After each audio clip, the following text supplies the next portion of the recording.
Having already set up a style of red highlighting, knowing that this is something I'm going to do a lot during my typing, just for things I want to come back to, I can now assign a keyboard shortcut to that style, or any other styles that I have here.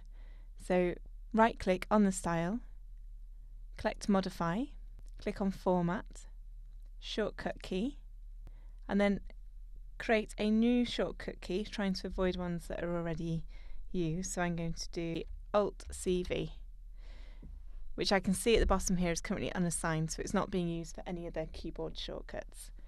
Click on Assign, click on Close and OK.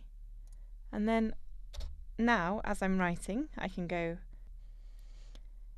and now as I'm writing, I can do Alt-CV to convert my text into that style that I have highlighted.